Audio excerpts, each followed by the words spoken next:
ഈ പഴയ മുണ്ട് വെച്ചിട്ട് ഞാനൊരു അപ്സൈക്കിൾ വീഡിയോ പോസ്റ്റ് ചെയ്ത സമയത്ത് എനിക്ക് കുറേയധികം കമൻറ്റ്സ് വന്നിട്ടുണ്ടായിരുന്നു. ചേച്ചി ഇത് എങ്ങനെ മേക്ക് ചെയ്യാന്ന് പറഞ്ഞിട്ട്. വീഡിയോ എടുക്കലും സ്റ്റിച്ചിങ്ങും എഡിറ്റിങ്ങും എല്ലാം ഞാൻ തന്നെ ആയതുകൊണ്ട് എനിക്ക് കുറച്ച് മടി പിടിച്ചു പോയി ഇതിൻ്റെ വീഡിയോ ഇറക്കാൻ വേണ്ടിയിട്ട്. ബട്ട് ഇപ്പം ഞാൻ വീണ്ടും ഇതിൻ്റെ വീഡിയോ ആയിട്ട് വന്നിരിക്കുകയാണ് കേട്ടോ. എങ്ങനെ ഇത് മേക്ക് ചെയ്തെന്നുള്ളതിൻ്റെ വീഡിയോ കാണിച്ചു തരാം. അതിൽ ഞാനൊരു 3D ഫ്ലവർ ഉണ്ടാക്കിയിട്ട് ആ ഒരു ജാക്കറ്റിൻ്റെ സൈഡിലായിട്ട് വെച്ചിട്ടുണ്ടായിരുന്നു. ഫസ്റ്റ് നമ്മൾ ചെയ്തെടുക്കേണ്ട ആ ഒരു 3D ഫ്ലവർ ആട്ടോ. അപ്പോൾ അത് എങ്ങനെ ചെയ്യാന്നുള്ളത് ഫസ്റ്റ് നമുക്ക് നോക്കാം. എന്നിട്ട് ആ സ്റ്റിച്ചിങ് പ്രോസസ്സ് പറഞ്ഞുതരാം. ഇങ്ങനെ 3D ഫ്ലവർ ഉണ്ടാക്കാൻ വേണ്ടിയിട്ട് നമ്മൾ ഞാൻ ആ മുണ്ടാണല്ലോ എടുത്തിട്ടുണ്ടായിരുന്നത്. അപ്പം മുണ്ടിൻ്റെ സൈഡിലുള്ള ആ ഒരു ബോർഡർ വരുന്നില്ല, ആ ബോർഡറാണ് ഞാൻ കട്ട് എടുത്തിട്ടുണ്ടായിരുന്നത്. എന്നിട്ട് ഈക്വൽ സ്ക്വയർ ആയിട്ട് വരുന്ന രീതിയിൽ ഞാനൊരു 2 ഇഞ്ച് വിഡ്ത്തിലാണ് എടുത്തിട്ടുണ്ടായിരുന്നത്. 2 ഇഞ്ച് വിഡ്ത്തിൽ തന്നെ ആ ഒരു ഫുൾ ഇങ്ങനെ സ്ക്വയർ ആക്കിയിട്ട് സ്ക്വയർ വരുന്ന രീതിയിൽ വരച്ചെടുക്കാട്ടോ ചെയ്തിട്ടുള്ളത്. ബട്ട് ഇത് ഞാൻ ഒരു യെല്ലോ പെന്ന് യൂസ് ചെയ്തിട്ട് വരച്ചതുകൊണ്ട് നിങ്ങൾക്ക് അധികം കാണുന്നുണ്ടാവില്ല. ബട്ട് ഇങ്ങനെ ഫുള്ളി ഒരു സ്ക്വയർ ആക്കി വരുന്ന രീതിയിലാണ് വരച്ചിട്ടുള്ളത്.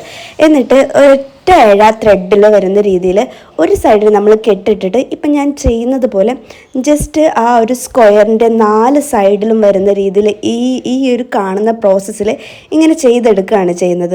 സിമ്പിളാണ് കേട്ടോ, എല്ലാവർക്കും ചെയ്യാൻ പറ്റുന്നതാണ്.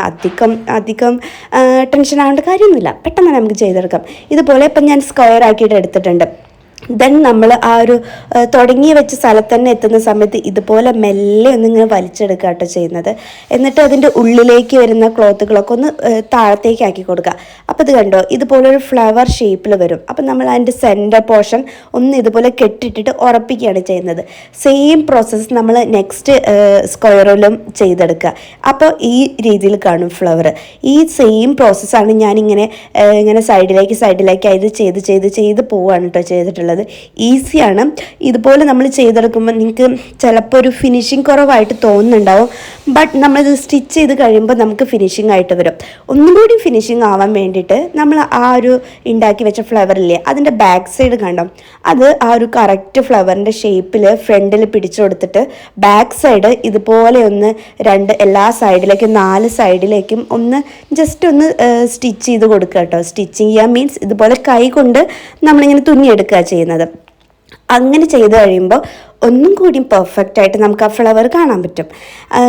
എല്ലാ പോർഷനും ഫുള്ളായിട്ട് ഇതുപോലെ ചെയ്യുകയാണെന്നുണ്ടെങ്കിൽ നല്ല റിസൾട്ടായിരിക്കും നിങ്ങൾക്ക് കിട്ടുന്നുണ്ടാവുക. ഞാൻ അതിൻ്റെ റിസൾട്ട് കാണിച്ചു തരാം. ഇപ്പം ഞാൻ അതിൻ്റെ ബാക്ക് ചെയ്ത് കഴിഞ്ഞു. ഇത് കണ്ടോ, ഫ്രണ്ട് കറക്റ്റ് ആ ഒരു ഫ്ലവറിൻ്റെ ഷേപ്പിൽ നമുക്ക് മനസ്സിലാവുന്നുണ്ട്.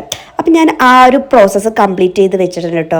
2 സൈഡിലേക്ക് വേണ്ട 2 ഫ്ലവേഴ്സും ഉണ്ടാക്കി വെച്ചിട്ടുണ്ട്. എന്നിട്ട് ബേസിക് ആയിട്ടുള്ള ആ ഒരു ബാക്ക് പോർഷൻ ഒരു മുണ്ടിൻ്റെ ഒരു സൈഡിൽ നിന്ന് കട്ട് ചെയ്തിട്ടുണ്ട്. ഫ്രണ്ടിലേക്ക് ഞാനിങ്ങനെ ഓപ്പണിങ് വരുന്ന രീതിയിലാണ് ഉദ്ദേശിക്കുന്നത്.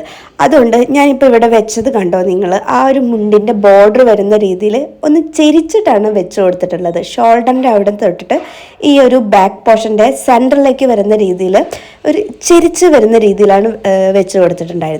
പിന്നെ ഇതുണ്ടോ, ഈ ഒരു ലെവലിൽ, അതായത് ഇങ്ങനെ ചെരിഞ്ഞിട്ട് വേണം നമ്മൾ ആ ഒരു ഫ്രണ്ട് പോർഷൻ വയ്ക്കാൻ. അപ്പോഴേ ഉള്ളൂ നമ്മൾ ഇട്ട് കഴിയുമ്പോൾ അത് ആ ഒരു കറക്റ്റ് അതിൻ്റെ ഒരു രീതിക്ക് വരുന്നുണ്ടാവുക. എന്നിട്ട് 4 സൈഡും ഞാൻ ആ ഒരു സെയിം മെഷർമെൻറ്റിൽ കട്ട് ചെയ്ത് കഴിഞ്ഞിട്ടുണ്ട്. ദെൻ നമ്മൾ ബാക്ക് പോർഷൻ്റെ നെക്ക് ഒന്ന് ക്രോസ് പീസ് വെച്ചിട്ട് ജസ്റ്റ് ഒന്ന് അടിച്ചെടുത്തിട്ടുണ്ട്. എന്നിട്ട് ഈ ഫ്രണ്ട് പോർഷനും ബാക്ക് പോർഷനും തമ്മിൽ ജോയിൻ ചെയ്യാണ്. അതിൻ്റെ 2 ഷോൾഡറും തമ്മിൽ അങ്ങ് സ്റ്റിച്ച് ചെയ്തെടുക്കുക ചെയ്യുന്നത്. കഴിഞ്ഞു, ഇത്രയേ ഉള്ളൂ പണി. ഞാൻ ഒരു സ്ലീവും കൂടി കൊടുത്തിട്ടുണ്ട് കേട്ടോ.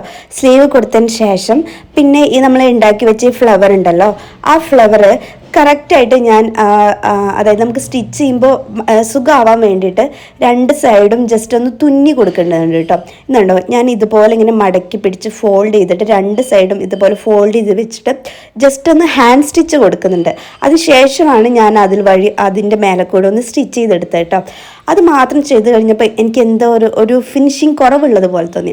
സോ ഞാൻ കുറച്ചൊരു മിറേഴ്സും കൂടി അതിൻ്റെ 2 സൈഡിലും ഒന്ന് ഒട്ടിച്ചു കൊടുത്തിട്ടുണ്ട്. അപ്പോഴാണ് ആക്ച്വലി അത് എനിക്ക് നല്ലൊരു ഭംഗിയായി തോന്നി. കറക്റ്റ് ഒരു ജാക്കറ്റ് ലുക്ക് ഉണ്ടായിരുന്നു കേട്ടോ. നമ്മൾ വെയിലത്തൊക്കെ ഇങ്ങനെ വരുമ്പോൾ ഇങ്ങനെ തിളങ്ങുന്നുണ്ടായിരുന്നു. ബിക്കോസ് മിറർ ആയതുകൊണ്ട് കുറച്ചും കൂടി മിറർ എനിക്ക് ആഡ് ചെയ്യണമെന്നുണ്ടായിരുന്നു. ബട്ട് ഈ മെറ്റീരിയൽ അത്ര തിക്നെസ് ഉള്ള മെറ്റീരിയൽ അല്ലല്ലോ, ഭയങ്കര ഒരു ലൈറ്റ് വെയിറ്റ് ആയിട്ടുള്ള മെറ്റീരിയൽ ആയതുകൊണ്ട് അധികം നമ്മൾ ഇതിലേക്ക് വർക്ക് കൊടുക്കുകയാണെന്നുണ്ടെങ്കിൽ ആ വർക്ക് ഇങ്ങനെ തൂങ്ങി പോകാൻ ചാൻസ് ഉണ്ട്. സോ ഞാൻ ഇവിടെ വെച്ച് നിർത്താമെന്ന് വിചാരിച്ചു.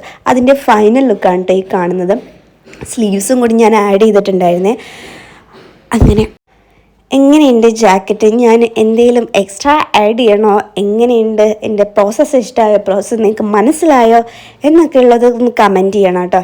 എന്നാലല്ലേ എനിക്ക് മനസ്സിലാവുള്ളൂ നിങ്ങൾക്ക് നെക്സ്റ്റ് ടൈം വീഡിയോ വരുന്ന സമയത്ത് എന്തൊക്കെ അതിൽ ഇൻക്ലൂഡ് ആക്കണം എന്നുള്ളത്. അപ്പോൾ ടാറ്റ ഗൈസ്, വേറൊരു നല്ല വീഡിയോ ആയിട്ട് കാണാം. Okay, by.